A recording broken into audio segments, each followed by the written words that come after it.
कि जब सड़कें सूनी हो जाती हैं तो संसद आवारा हो जाती है। और आज इस मंच पर वो सांसद बैठे हैं जिन्होंने सड़कें भी सूनी नहीं होने दी और संसद भी आवारा नहीं होने। पत्रकार का काम यही होता है कि जो सरकार छुपाती है वो खबर होती है और जो सरकार बताती है वो विज्ञापन होता है।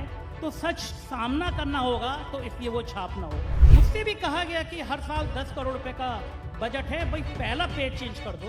तुम्हारे 4PM अखबार का पहला पेज कभी केजरीवाल ट्वीट कर दे रहे हैं, कभी राहुल जी ट्वीट कर दे रहे हैं, कभी बाकी नेता कर दे रहे हैं और साल के हम लोग 10 करोड़ का बजट दे। एक दिन मैंने डिबेट खत्म करी तो 6 लाख लोग मेरे डिबेट देख रहे और सरकार को लगा ये हो क्या रहा है। सडनली मैंने देखा सुबह मेरा यूट्यूब चैनल बंद हैक करके सोशल मीडिया पे जिस तरह प्रतिबंध लगाया जा रहा है, ट्विटर अकाउंट्स को बंद किया जा रहा है। और आज मुझे पता चला कुछ मंत्रालय को ताकत दी जा रही है कि 10 मंत्री वो अपने अपने मंत्रालय के कोई भी ट्विटर अकाउंट ब्लॉक कर देंगे। उत्तर प्रदेश में सरकारी मकान मिलते हैं कुछ पत्रकारों को, मुझे भी मिला था। इनका इंटरव्यू वायरल हुआ, 24 घंटे बाद 100 पुलिस वाले लगा के मेरा मकान खाली कर लिया गया। आज 140 देशों में 4PM को देखा जाता है। 85 लाख सब्सक्राइबर हैं, 1 करोड़ व्यू रोज आते हैं। पिछले 3 सालों से देश भर में 4PM नंबर 1 रैंकिंग पे है। 10 दिन पहले फिर मेरा चैनल बंद कर दिया गया। मैंने जब नोटिस दिया तो मंत्रालय के अफसर वीडियो कॉन्फ्रेंस में मुझसे कह रहे हैं आप सरकार के खिलाफ बोल रहे हैं। आपने कहा अमेरिका प्रेशर में है, हमें ईरान के संग दोस्ती रखनी चाहिए। इस समय लोकतंत्र दम तोड़ रहा था, जिसमें देश की आवाजें बंद की जा रही थी। उस समय कुछ लोग ऐसे खड़े थे जो अपनी जान की परवाह नहीं कर रहे थे, लेकिन लोकतंत्र के लिए लड़ रहे थे। एक बीमार सांसद संजय राउत सड़क पर आकर संघर्ष कर रहा था और यही इस देश की तकदीर है और यही इस देश की तकदीर बदलने वाली है।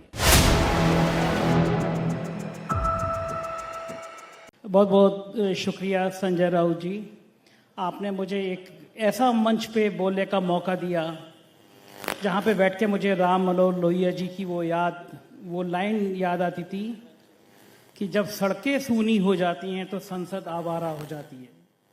और आज इस मंच पर वो सांसद बैठे हैं जिन्होंने सड़कें भी सूनी नहीं होने दी और संसद भी आवारा नहीं होने दी। लोकतंत्र का इतिहास लिखा जाएगा तो उसमें इस किताब का जिक्र जरूर होगा कि महाराष्ट्र से आने वाला एक दुबला पतला नेता जो गंभीर बीमारी से पिछले दिनों जूझ रहा था, लेकिन वो सत्ता की आंख में आंख डालकर ईडी के डर से अलग होकर, जेल के डर से अलग होकर लोकतंत्र बचाने की एक मुहिम लड़ रहा था और कह रहा था कि दोबारा जेल भेज दो, एक और किताब लिखेंगे, क्योंकि आने वाला इतिहास इस किताब को दस्तावेज के रूप में याद रखेगा कि जब देश का लोकतंत्र दम तोड़ रहा था तो ऐसे योद्धा भी थे, ऐसे सांसद भी थे जो जेल से नहीं डर रहे थे, जो ईडी से नहीं डर रहे थे। वो समाज को जगाने के लिए, वो लोकतंत्र को बचाने के लिए संघर्ष कर रहे थे। संजय राउत जी का जीवन देखकर या यहाँ बैठे जो लोग उनकी जिंदगी है, उनका संघर्ष है, मुझे भी थोड़ी थोड़ी हिम्मत दे देते हैं कि मैं भी जब मीडिया को ऐसे सवाल पूछे जाते हैं, मेरे पेशे को लेकर कहीं बताया जाता है, मैं पत्रकारों को पूछते हैं कौन सी पार्टी के हो, फिर कहते हैं कि आप तो एक ही पार्टी के हो गए क्योंकि अब एक ही पार्टी के पत्रकार बचे हैं। ऐसे में मीडिया के सामने भी जब सड़क पर चलते सवाल खड़े होते हैं तो मैं बस केवल 5 मिनट में कुछ सफ़र बताना चाहता हूँ। तो इस मंच पर बैठे और इस तरह के सामने प्रबुद्ध लोगों बैठों को जानना जरूरी है कि कितना संघर्ष राजनेताओं के सामने है, कितना संघर्ष मीडिया के सामने है।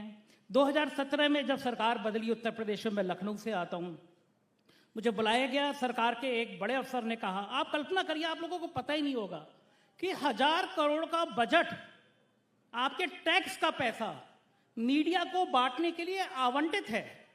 वो फुल पेज के विज्ञापन, वो बड़े बड़े इवेंट जिसमें सत्ता की चाकरी की जाती है, वो आपके पैसे से है। मुझसे भी कहा गया कि हर साल 10 करोड़ रुपए का बजट है, भाई पहला पेज चेंज कर दो। तुम्हारे 4PM अखबार का पहला पेज कभी केजरीवाल ट्वीट कर दे रहे हैं, कभी राहुल जी ट्वीट कर दे रहे हैं, कभी बाकी नेता कर दे रहे हैं और साल के हम लोग 10 करोड़ का बजट देंगे। मेरा एक सवाल था कि 2014 से पहले ऐसे ही पेज हम कांग्रेस के खिलाफ छापते थे, उत्तर प्रदेश में अखिलेश यादव के खिलाफ छापते, तो खिलाफ नहीं था। पत्रकार का काम यही होता है कि जो सरकार छुपाती है वो खबर होती है और जो सरकार बताती है वो विज्ञापन होता है। तो सच सामना करना होगा तो इसलिए वो छापना होगा। मैं उनसे मना करके आया और अगले दिन एक दरोगा मेरे ऑफिस में आया, एक गुमनाम नाम पर मेरे खिलाफ आर्थिक अपराध अनुसंधान EOW की जांच सेटअप कर दी गई, 6 इंस्पेक्टरों की टीम बना दी गई और 18 जिलों में जांच शुरू कर दी गई। उसके बाद संजय सिंह जी एक दिन मेरे ऑफिस में आए, मैंने इनका इंटरव्यू कर लिया। उत्तर प्रदेश में सरकारी मकान मिलते हैं कुछ पत्रकारों को, मुझे भी मिला था। इनका इंटरव्यू वायरल हुआ, 24 घंटे बाद 100 पुलिस वाले लगा के मेरा मकान खाली कर लिया गया। संजय जी से मैंने कहा मकान दिलवा दिया, आज तक इन्होंने दिलवाया नहीं, दूसरे इनके चक्कर में मेरा मकान चला गया। उसके तुरंत बाद वहाँ के एसटीएफ के बड़े एडीजी, आप सबने नाम सुना होगा, अमिताभ यशी का, एनकाउंटर स्पेशलिस्ट हैं। एक खबर छपी, अखबार मेरी पत्नी के नाम था, तो उन्होंने अपने नाम से मेरे और मेरी पत्नी के खिलाफ डिफर्मेशन सूट दायर कर दिया। उधर से संदेशा भिजवाया, सरकार से मिल जाओ, सूट वापस हो जाएगा। मैं और पत्नी दोनों न्यायालय में शामिल हुए, हाजिर हुए, दोनों ने जमानत कराई, लेकिन कहा कि हम सच का साथ देंगे। उसके बाद लंबी प्रक्रिया हुई, इनकम टैक्स हुई, ईडी हुई।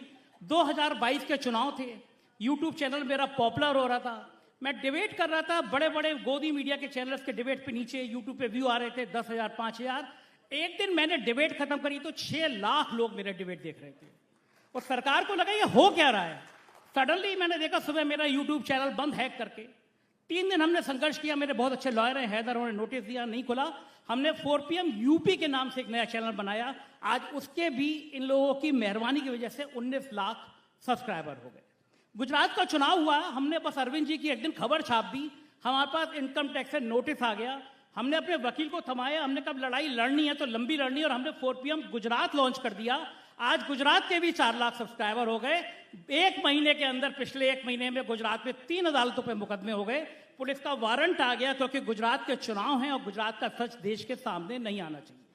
पहलगांव का हमला हुआ, एक दिन यूट्यूब से मेल आया कि भारत सरकार ने कहा कि आप एंटी नेशन है, आपका चैनल बंद कर दिया जाए। बंद कर दिया गया। हमने कहा हमने कौन सा सवाल पूछा, हमने ये पूछा कि ये आतंकी आते कहां से हैं, मंत्रालय क्या कर रहा है, सुरक्षा क्या कर रही है, कोई जवाब नहीं आया। हम किसी तरह अप्रोच करके कपिल सिब्बल जी के घर पहुंचे, पता चला कि बड़े वकील हैं, बहुत सारे पैसे लेते हैं। हमारी हिम्मत नहीं हुई, लेकिन हम डरते डरते सिब्बल जी के पास पहुंचे। सिब्बल जी ने गले से लगाया, बोले बेटा तुम्हारा चैनल हम भी सुनते हैं। अब मैंने डरते डरते इनसे फीस पूछी, बोले फीस तो मेरी बहुत है। अब मेरा दिल बैठा, मैंने कहा कहाँ दे पाऊंगा, बोले मेरी फीस ये है कि तुम जैसे बहादुर की आवाज़ मेरे मंच पर भी आनी चाहिए, मैं तुम्हारा इंटरव्यू करना चाहता हूँ। मुझे लगा ये मेरी जिंदगी का सबसे बड़ा तोहफा है, एक ऐसा वकील जो अब सारे गरीबों की, सारे कमजोर वर्गों की वकालत फ्री में कर रहा है, वो एक पत्रकार को गले लगा रहा है, एक पैसा नहीं ले रहा है। सुप्रीम कोर्ट में कपिल सिब्बल जी ने रिट करी, हमारे एडवोकेट हैदर तला जी ने उसको किया, और सुप्रीम कोर्ट में पहले दिन नोटिस जारी कर दिया। पूछा सरकार से कि आप कैसे बिना पूछे चैनल बंद कर रहे हो। उसी समय सर सुप्रीम कोर्ट ने 7 दिन का नोटिस जारी किया। तीसरे दिन चुपचाप चैनल खोल दिया, और 7वें दिन जब कपिल जी पहुंचे तो कपिल सिब्बल के सामने कहा कि हम अपना आदेश वापस ले रहे हैं। दोपहर को इन्होंने 1 बजे बंद किया, मैं रात के 1 बजे दुबई पहुंचा, और अगले दिन दोपहर को 1 बजे मैंने 4PM मिडिल ईस्ट लॉन्च कर दिया, और कहा कि तुम मेरी आवाज हिंदुस्तान में रोकोगे, मेरी आवाज पूरी दुनिया में फैल जाएगी। आज 140 देशों में 4PM को देखा जाता है, 85 लाख सब्सक्राइबर हैं, 1 करोड़ व्यू रोज आते हैं। पिछले 3 सालों से देश भर में 4PM नंबर 1 रैंकिंग पे है। एक बड़े चैनल ने मुझे बुलाया, इंटरव्यू किया कि 4PM यहां तक कैसे पहुंचा, तो मैंने कहा कि मेरे लिए भगवान बन के आए योगी और मोदी, वो इतने डंडे नहीं मारते तो सड़क पे चलने वाली जनता मुझे प्यार नहीं करती, इतना बड़ा तोहफा नहीं देती। आज इन्होंने ये मुकाम पहुंचा दिया। ये सारी बातें मैं आपको इसलिए बताना चाह रहा हूं कि जब इतिहास लिखा जाएगा तो उसमें जिक्र होगा अरविंद केजरीवाल का, उसमें जिक्र होगा संजय राउत का, उसमें जिक्र होगा कपिल जी का, कि जिस समय लोकतंत्र दम तोड़ रहा था, जिसमें देश की आवाजें बंद की जा रही थी, उस समय कुछ लोग ऐसे खड़े थे जो अपनी जान की परवाह नहीं कर रहे थे, लेकिन लोकतंत्र के लिए लड़ रहे थे। एक बीमार सांसद संजय राउत सड़क पर आकर संघर्ष कर रहा था, और यही इस देश की तकदीर है, और यही इस देश की तकदीर बदलने वाली है। 10 दिन पहले फिर मेरा चैनल बंद कर दिया गया। मैंने जब नोटिस दिया तो मंत्रालय के अफसर वीडियो कॉन्फ्रेंस में मुझसे कह रहे हैं आप सरकार के खिलाफ बोल रहे हैं, आपने कहा अमेरिका प्रेशर में है, हमें ईरान के संग दोस्ती रखनी चाहिए। मैंने कहा ये बातें कब से एंटी नेशन हो गई, कोई जवाब नहीं था। फिर कपिल जी के द्वारे आए हैं, 2-3 दिन बाद फिर रिट करेंगे, अगर अदालत स्वीकार कर लेगी तो चैनल खुल जाएगा, लेकिन बाकी चल रहे हैं। तो ये छोटी सी कहानी है, और इस कहानी के साथ सार ये है कि ये जो किताब है, जो किताब आप देख रहे हैं नरक से स्वर्ग, तो ये वास्तव में इस देश को जो नरक में बनाने की कोशिश कर रहे हैं उन लोगों के लिए एक सबक है कि यहाँ मंच पर बैठे लोग एक योद्धा हैं, और इस देश को वो लोग स्वर्ग जरूर बनाएंगे, मेरा दावा है, मेरा विश्वास है। क्योंकि अब यह आवाज गरीबों तक, खेतों तक, खलिहानों तक पहुंच चुकी है। सोशल मीडिया पे जिस तरह प्रतिबंध लगाया जा रहा है, ट्विटर अकाउंट्स को बंद किया जा रहा है, और आज मुझे पता चला कुछ मंत्रालय को ताकत दी जा रही है कि 10 मंत्री वो अपने अपने मंत्रालय के कोई भी ट्विटर अकाउंट ब्लॉक कर देंगे। ऐसे में ये सभी सांसद हर हालत में सड़कें सूनी नहीं होने देंगे और संसद आवारा नहीं होने देंगे। बहुत बहुत शुक्रिया संजय जी, मुझे मौका देने के लिए। जय हिंद, जय Bharat. Thank you Sanjay ji.